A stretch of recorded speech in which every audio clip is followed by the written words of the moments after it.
Hello friends.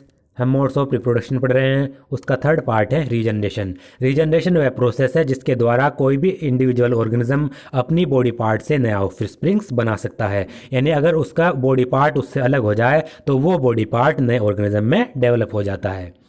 Many fully differentiated organisms have the ability to give rise to new individual organism from their body part। बहुत सारे fully matured organism होते हैं जिनमें ऐसी ability होती है कि वो अपने बॉडी पार्ट से नया इंडिविजुअल ऑर्गेनिज्म या फिर नया ऑफस्प्रिंग्स बना सकते हैं। That is if the individual is somehow cut or broken up into many pieces, many of these pieces grow into separate individual। यानी अगर वो ऑर्गेनिज्म किसी किसी तरीके से मैनी पीसेस में टूट जाए, कट हो जाए, यानी उसके बहुत सारे टुकड़े बन जाए, तो ये इन टुकड़ों में से ज़्यादातर जो टुकड़े होते हैं, ज़्यादातर जो पीस होते हैं, वो नए इंडिविजुअल्स में डेवलप हो जाते हैं। एग्जाम्पल के तौर पर simple animals like hydra and planaria can be cut into any number of pieces and each piece grows into a complete organism. कुछ सिंपल ऑर्गेनिज्म हैं जैसे कि हाइड्रा और प्लानेरिया, इनको कितने भी पीसेज में काटा जा सकता है और हर एक पीस एक नए कंप्लीट ऑर्गेनिज्म में डेवलप हो जाता है। This is known as regeneration. इसको हम रीजनरेशन कहते हैं। Regeneration is carried out by specialised cell. सबसे पहले इसकी फिगर 8.3 हम देख लेते हैं।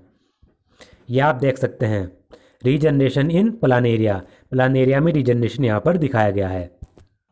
ये हमारा फुली मैच्योर्ड प्लानेरिया है। उसके बाद ये सेकंड स्टेप है, ये 3 पार्ट में कट हो गया, 1 पार्ट, 2 पार्ट और थर्ड पार्ट। फिर क्या करेगा, जो ये ऊपर वाला पार्ट है इसका, तो ये नीचे वाला पार्ट कट हुआ तो ये नीचे वाले पार्ट को जनरेट कर देगा, नया ऑर्गेनिज्म, नया इंडिविजुअल इससे बन जाएगा। ये मिडिल वाला पार्ट था, ये ऊपर वाला पार्ट और नीचे वाला पार्ट रीजनरेट कर लेगा, नया प्लेनेरिया से बन जाएगा। नीचे वाला पार्ट था, ये ऊपर वाला पार्ट रीजनरेट कर लेगा, इससे भी नया प्लानेरिया बन जाएगा। यानी हर एक जो कटेड पार्ट है वो एक नए प्लानेरिया में डेवलप हो रहा है। इसे कहते हैं हम regeneration process. Regeneration is carried out by specialised cell. Regeneration जो प्रोसेस होता है उसको कुछ स्पेशल सेल्स करती हैं। These cells proliferate and make large number of cell. जो ये स्पेशलाइज्ड सेल होती हैं ये प्रोलिफरेट करती हैं यानी डिवाइड होती हैं, और डिवाइड होने के बाद बहुत सारे सेल्स बना देती हैं। From this mass of cell different cell undergo changes to become various cells type and tissues. और जो ये मास का सेल का जो ये मास बनता है, सेल का जो ये ग्रुप बनता है, इनसे अलग अलग सेल्स में यानी डिफरेंट डिफरेंट सेल में चेंजेस आएंगे, कुछ बदलाव आएंगे, और वो बदलाव आने के बाद वो अलग अलग प्रकार के सेल्स और अलग अलग प्रकार के टिश्यूज बना देंगे। यानी ये सेल्स हैं, ये सेल्स का ग्रुप है। इन सेल्स में से कुछ सेल्स अलग हो जाएंगी और अलग होने के बाद वो एक पर्टिकुलर टाइप का टिश्यूज फॉर्म कर देंगी, जिससे नया ऑर्गेनिज्म बन जाता है। These changes take place in an organise sequence refer to as development. जो ये चेंजेस होते हैं ये एक ऑर्गेनाइज सीक्वेंस में होते हैं, इनकी एक पर्टिकुलर सीक्वेंस होती है जिसे हम डेवलपमेंट कहते हैं। However, regeneration is not the same as reproduction, since most organisms would not normally depend on being cut up to be able to reproduce। लेकिन जो रीजनरेशन प्रोसेस है वो पूरी तरह रिप्रोडक्शन प्रोसेस नहीं है, क्योंकि ज़्यादातर जो ऑर्गेनिज्म होते हैं वो रिप्रोड्यूस करने के लिए कट नहीं होते हैं, रिप्रोडक्शन करने के लिए वो ब्रोकन नहीं होते। अब अगला है बडिंग।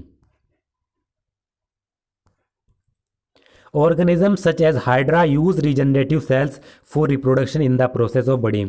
कुछ ऑर्गेनिज्म होते हैं जैसे कि हाइड्रा, ये अपनी बॉडी में जो उनकी रीजनरेटिव सेल्स होती हैं उनका इस्तेमाल करते हैं रिप्रोडक्शन के लिए, और इस प्रोसेस को कहते हैं budding. In hydra a bud develops as an outgrowth due to repeated cell division at one specific site. Hydra में क्या होता है, एक बड डेवलप हो जाती है हाइड्रा की बॉडी पर। वो बड डेवलप होती है क्योंकि उसकी एक पर्टिकुलर साइट पर सेल डिवीज़न लगातार होता रहेगा। वो सेल डिवीज़न जब वहाँ पर लगातार होगा तो उससे उस हाइड्रा की आउटग्रोथ हो जाएगी, यानी उसकी बॉडी बाहर की तरफ डेवलप हो जाएगी, जिसे हम कहते हैं bird. These bud develop into teeny individual and when fully mature detach from the parent body and become new independent individual।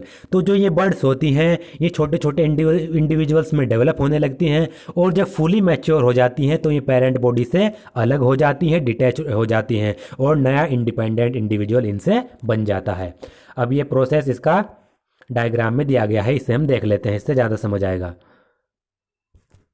ये हाइड्रा में बडिंग दिखाई गई है।